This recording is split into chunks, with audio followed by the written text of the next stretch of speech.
Picture this: banks are not just in the business of holding your money and charging interest, they're secretly plotting to turn you into a lifelong customer.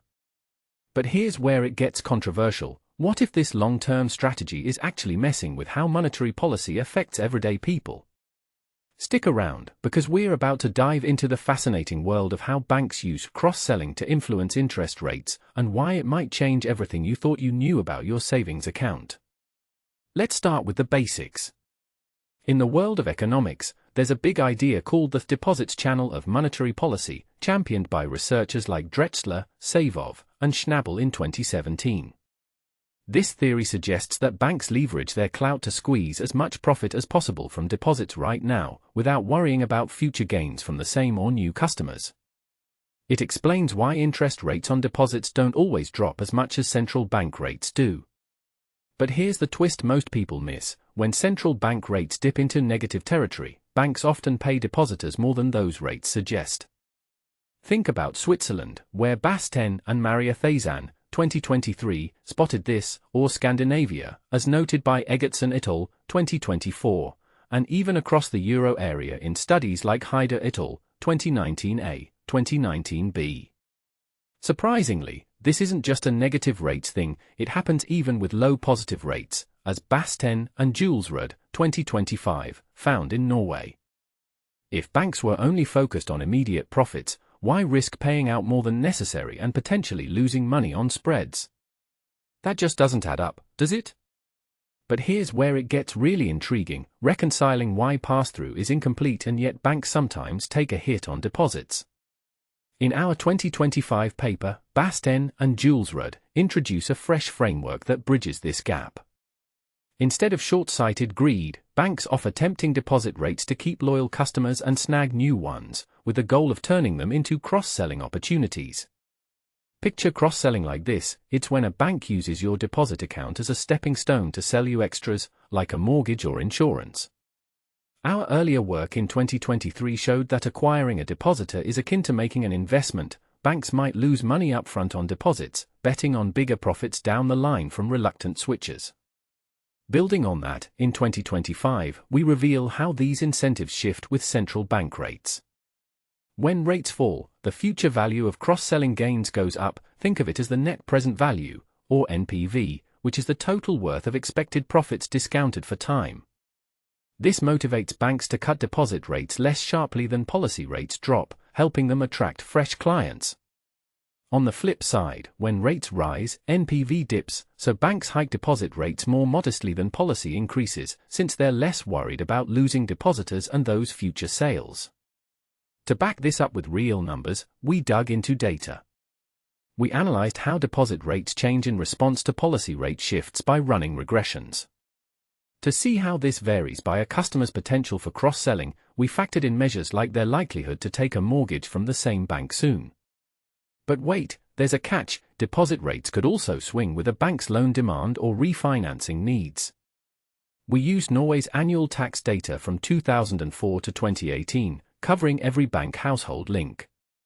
This data shows cross-selling potential ties to demographics. For instance, young folks under 30 are more apt to buy property and snag mortgages than older homeowners, and parents often go for bigger homes than non-parents. Plus, banks in areas with more young or family-oriented people differ. This setup lets us compare pass-through for the same bank in the same year across spots with varying demographics, keeping refinancing needs constant. And this is the part most people miss: our findings confirm that higher cross-selling potential leads to weaker pass-through from policy rates to deposit rates, as seen in Figure 1. Even after accounting for the Herfindahl-Hirschman Index, HHI, a standard measure of market concentration that supports the deposits channel, these cross-selling factors hold up. In fact, both concepts work together, not as rivals. We also checked other demographics like age or family size, which banks might use to gauge both sales potential and customer savvy, and our paradigm still stands. Figure 1. Cross-selling and pass-through from policy rate changes to deposit rates, fractions. Source: Basten and Julesrud, 2025. Notes: we estimate cross-selling likelihood for each bank household pair, then average pass-through and cross-selling potential per bank. This bin scatter plot shows average pass-through versus average cross-selling potential, with each dot representing banks grouped by similar potential. What's more, this weaker pass-through for high-potential clients actually boosts transmission to their deposit and loan growth. So, cross-selling isn't just a side note, it's key to the whole monetary policy chain. Now, does this hold beyond Norway? Using Norway's data gives us a crystal-clear view of every relationship, letting us cleanly spot causes. But is it unique to Norway? To check, we turn to Euro area data from the Single Supervisory Mechanism Supervisory Review and Evaluation Process, SREP. Banks there report if cross-selling influences pricing, and Figure 2 shows results. Banks considering cross-selling pay higher deposit rates to both businesses and households for the same policy rates, aiming to lure clients, left panel. They also charge wider lending spreads, right panel. Though we can't track changes over time yet, this hints at Euro-wide patterns across 350 million people. Figure 2, cross-selling and deposit pricing in the Euro area, percentage points. Source, Basten and Julesrud, 2025. Notes, left panel, deposit rates paid, right panel, lending spreads. First two bars, non-financial corporations, NFCs, next two, households, HHs. Yes means banks say cross-selling affects pricing, no's means it doesn't. Dots are medians, bars show interquartile ranges. In wrapping up, our research, both in theory and data, reveals banks aren't just chasing today's deposit dollars, they're building lifetime customer value, which reshapes monetary policy's flow.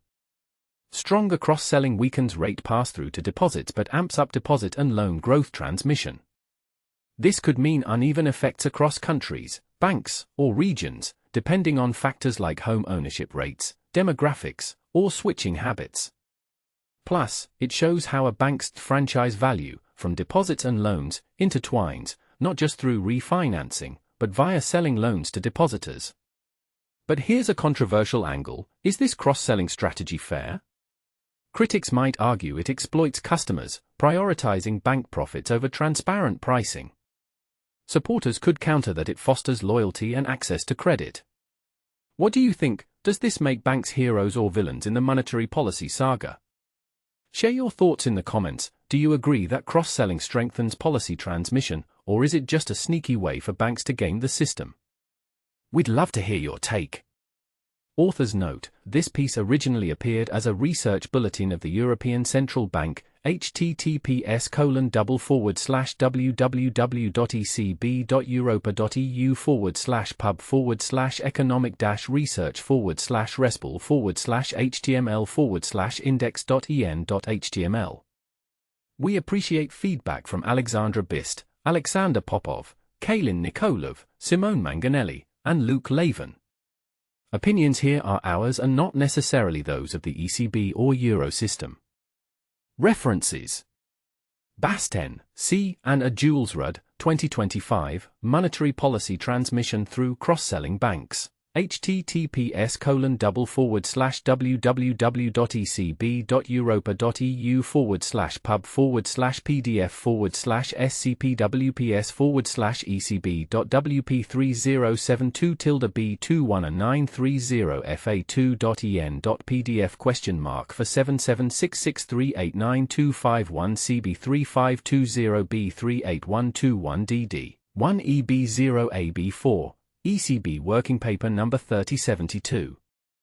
Basten, C. and A. Julesrud, 2023, Cross-Selling in Bank Household Relationships, Mechanisms and Implications for Pricing. https://academic.oup.com/rfs/doi/1093/rfs/10934/h had 0624/1093//rfs/h had 06241521 The Review of Financial Studies. Basten, C. and M. Mariathazan, 2023, Interest Rate Pass-Through and Bank Risk-Taking Under Negative Rate Policies with Tiered Remuneration of Central Bank Reserves. https://www.science-rect.com/science/pi//s157230892300608 Journal of Financial Stability 68. Drechsler, a